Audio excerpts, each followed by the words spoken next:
Bonjour, on se retrouve dans le tutoriel éruption de cernite métallique et on va voir comment réaliser cet effet éruption, un effet 3D grâce aux pâtes métalliques chargées en mica de chez Cernit. Pour le matériel, vous aurez besoin de lames rigides, de lames souples, d'un dôme de cuisson, alors ça vous pouvez en trouver dans les rayons de cuisine, un emporte-pièce rond de 5 cm, un emporte-pièce carré de 4 cm, un ressort pour pouvoir faire le dos de votre création, une éponge à texturer et un petit fil câblé pour faire le montage. La plaque de texture bulle qui vous permettra de réaliser cet effet de cratère en 3D. Pour ce tutoriel, j'ai utilisé la cernite métallique antique gold, la couleur rouille, ainsi que la couleur acier. Donc au départ, je vais commencer à préparer mes pâtes au cran 0. Si jamais elles sont trop molles, vous pouvez les dégorger entre deux feuilles de papier pendant 4 à 5 minutes parce qu'elles sont pas trop chargées en plastifiant, donc pas la peine de les faire trop dégorger. Donc vous allez passer vos pâtes au cran 0 pour les travailler et homogénéiser votre pâte et ensuite vous allez pouvoir les passer au cran 3.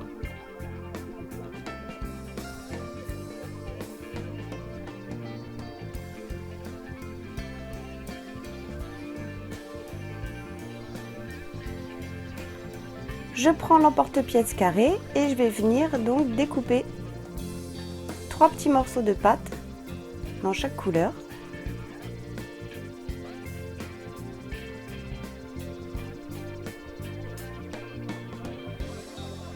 Donc dans la cernite métallique rouille, dans la cernite métallique acier et dans la cernite métallique or antique.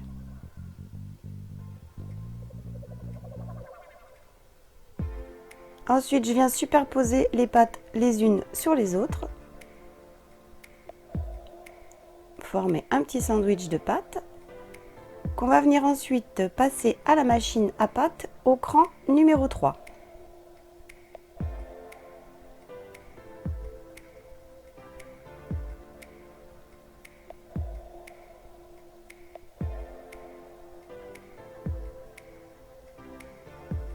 Ensuite, on va venir travailler la pâte noire qui sera le support et le fond de notre pendentif lentille. Et cette pâte noire, je vais la passer au cran 2. Ensuite, je vais prendre mes petits morceaux de pâte, je vais les découper pour faire comme la technique du watercolor. Donc je vais alterner les couleurs, mettre un coup l'effet acier, un coup l'effet rouille. Voilà, vous déchirez vos morceaux de pâte et vous allez venir les poser comme ceci, les superposer les uns sur les autres aléatoirement sur votre fond de pâte noire.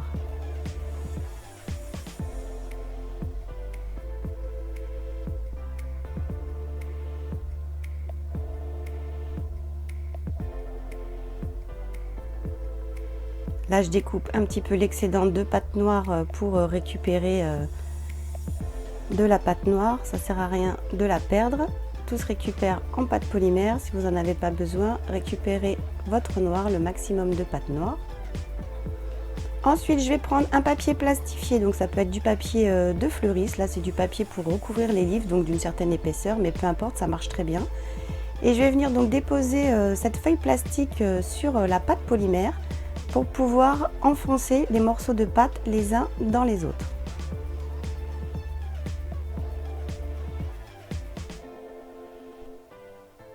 Je prends ma plaque texture bulle et je vais venir donc marquer les motifs à l'aide d'un rouleau. Donc vous appuyez sur votre plaque bulle, vous essayez d'appuyer partout afin que les motifs s'incrustent bien dans la pâte en relief et en profondeur. Donc vous obtenez comme ceci des petits reliefs de bulles et avec la lame souple on va venir scalper le dessus de la pâte. Donc on vient retirer uniquement, scalper pas trop profondément, il faut juste venir retirer les petits reliefs de bulles qui sont apparus donc suite à l'enfoncement de la plaque de texture. Donc prenez votre temps pour scalper uniquement le dessus. C'est ce qui permettra de vous donner l'effet de profondeur avec la superposition des pattes les unes sur les autres.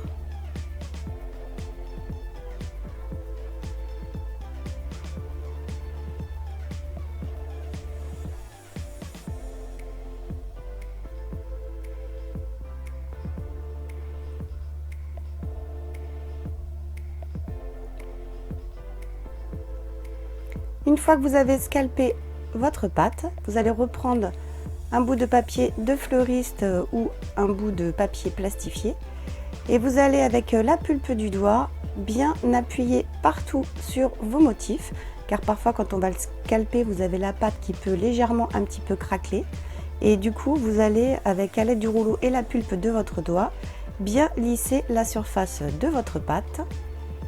Donc bien lisser les pattes entre elles pour plus qu'on voit de démarcation.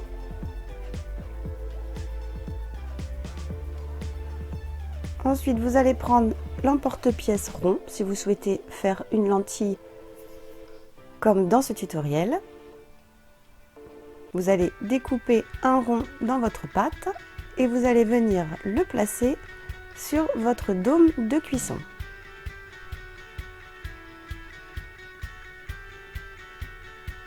Alors, il y en a qui utilisent des fonds de canettes de soda, vous pouvez utiliser aussi des ampoules, enfin voilà, chacun a sa technique ou ses moyens pour pouvoir réaliser des petites lentilles, mais c'est vrai que ces dômes métalliques sont très pratiques.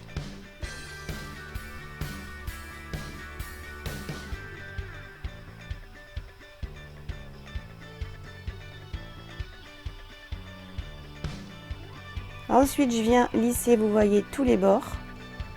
Voilà, faire un léger arrondi. Je redonne une bonne forme ronde à ma lentille, car parfois lors de la découpe avec les emporte-pièces, vous pouvez avoir une petite marque.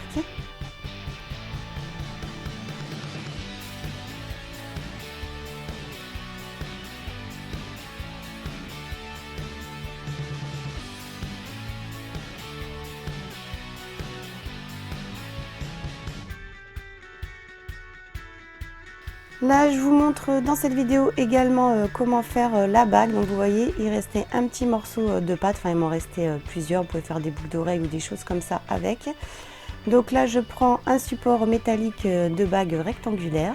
Je viens mettre sur le dessous de la pâte Burke et ensuite je viens habiller le dessus de la pâte avec la pâte polymère. Alors là, je vous montre, c'est une technique, mais vous pouvez aussi, si vous souhaitez, habiller carrément toute la pâte Burke et ensuite la placer dans votre support de bague.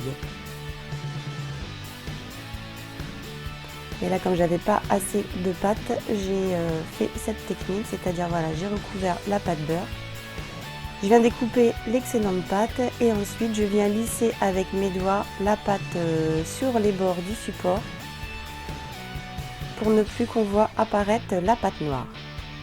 Donc vous lissez bien votre pâte au niveau de tous les bords. Et ensuite, à l'aide d'une lingette, vous allez venir donc lisser la pâte et les bords.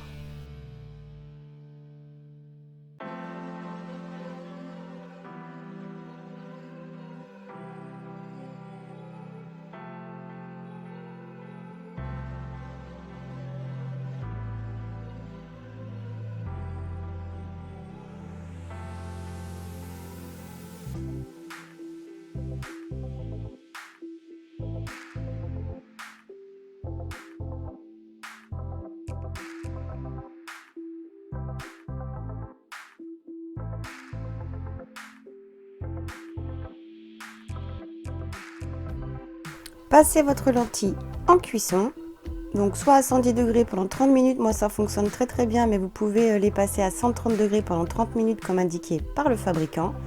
Et ensuite on va venir passer au dos de la création, donc on va venir réaliser la semelle. Donc pour ce tutoriel, je vous ai déjà montré en vidéo sur la chaîne, mais je vous remontre. Donc en fait je prends de la pâte noire que je viens étaler au cran 3 et je viens la déposer sur le dos de la création comme ceci. Vous pouvez utiliser, si vous le souhaitez, de la sculpée liquide ou de la fimo liquide pour pouvoir coller les deux pâtes entre elles, mais moi je ne les utilise pas, ça colle très très bien les pâtes comme cela, parce que sinon quand j'utilise de la Fimo liquide, même en déposant très peu avec un pinceau, j'ai toutes les semelles qui bougent et donc je préfère travailler comme cela. Donc ensuite je viens retirer l'excédent de pâte, je viens couper un petit morceau, une petite languette que je vais venir déposer sur le ressort pour le cacher.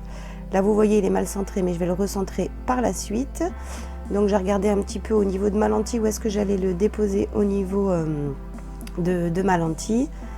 Voilà, donc ensuite je viens découper l'excédent de pâte et je viens toujours lisser, vous voyez, avec les doigts les pâtes entre elles, les bords des pâtes, pour plus qu'on voit les jonctions des pâtes. Donc ça vous m'avez vu le faire sur les bagues et ça je le fais généralement partout, parce que les jonctions de pâtes quand on les voit c'est pas très esthétique. Donc voilà, donc une fois que j'ai bien tout lissé, là vous voyez je vais venir recentrer quand même un petit peu mon petit ressort là qui me servira de petit cache pour pouvoir passer à l'intérieur ensuite soit une chaîne, soit un cordon, enfin voilà ce que vous voulez. Là ça va être un petit tour de cou et après je prends une petite mousse à texturer. Donc plein de fois vous m'avez demandé où est-ce que ça se trouve, donc il existe des petites mousses comme ça c'est une mousse aquarium que j'ai trouvée dans un Brico Leclerc. Il existe aussi des mousses pour hôtes que vous pouvez trouver chez Jiffy. Voilà, c'est des petites mousses de texture qui coûtent pas très cher, ça doit être 3 € le paquet, vous en avez pour je sais pas combien de temps. Vous pouvez découper des petits morceaux dedans. Après vous pouvez utiliser du papier à poncer à grains épais, enfin voilà, pour texturer. Vous pouvez utiliser plein d'autres choses aussi, pas obligé d'investir dans des petites mousses, mais voilà. Donc ensuite pareil, je viens texturer un petit peu au niveau du ressort pour plus qu'on voit non plus le ressort sur le dessus. Je texture bien tous mes bords. Voilà, j'essaye de faire une belle finition au niveau du dos de ma création. Et après, il ne restera plus qu'à repasser donc la lentille et vous l'aurez compris également le support de bague en cuisson.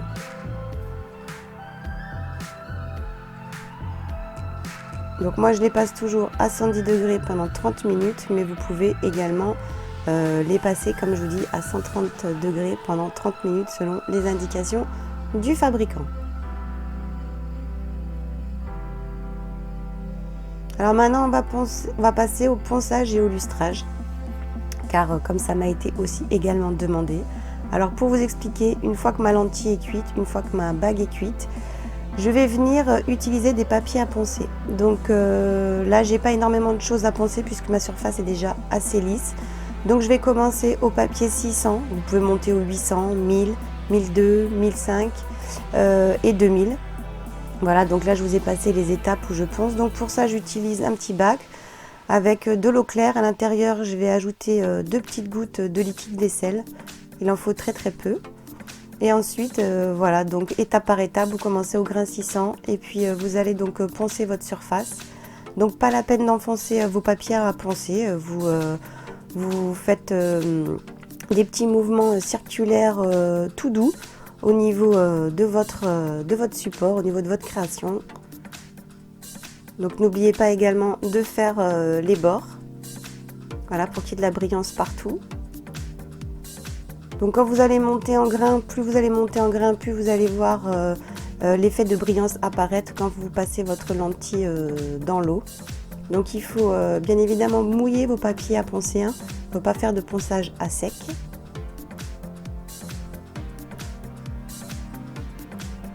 Donc vous faites glisser votre lentille sur vos papiers à poncer et ensuite, une fois que vous sentez à la pulpe du doigt que votre création est bien lisse partout, à ce moment-là, vous pouvez passer donc au lustrage. Donc moi j'utilise une Dremel avec un embout de flanelle de chez Polir Malin. Je vous ai déjà fait une vidéo sur la chaîne avec tout le matériel de chez Polir Malin. Donc c'est une Dremel que j'ai et j'ai une station, donc vous voyez je bloque ma Dremel et ensuite je viens déposer la lentille sur le bord de l'embout de flanelle. Donc je tourne généralement en vitesse entre 4 ou 6 sur ma Dremel.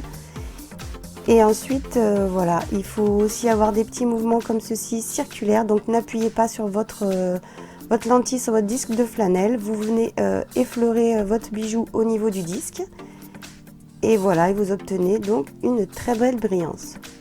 Donc le lustrage, ça vous évite de résiner, ça vous évite de vernir, ça vous évite les traces. Et tout de suite, ça vous donne une brillance comme ceci. Donc voilà, on arrive à la fin du tutoriel. Une fois que j'ai donc poncé et lustré ma bague. Alors pour la bague, il faudra décoller la pâte polymère et la coller à l'intérieur du support. Et pour le pendentif, vous voyez, il ne reste plus qu'à laisser passer donc un petit cordon à l'intérieur. Voilà pour la finition de ce bijou. Une jolie lentille comme ceci. Donc comme je vous disais, en vidéo ça donne un effet un petit peu en relief, mais en réalité en photo cela donne un effet de profondeur en 3D. Voilà, ça m'a fait penser à un effet éruption. Voilà, j'espère que ce tutoriel polymère vous aura plu en cernite métallique. Si vous avez des questions, eh bien n'hésitez pas à me contacter sur la page contact du site kérosène.com, ou sinon vous pouvez aussi également passer par ma page Facebook. Voilà, j'espère que les explications de ce tutoriel auront été claires. Sur ce, eh bien n'hésitez pas, si jamais vous refaites une des créations, à me taguer. Je vous dis donc à bientôt, peut-être pour un prochain tutoriel. Bonne patouille!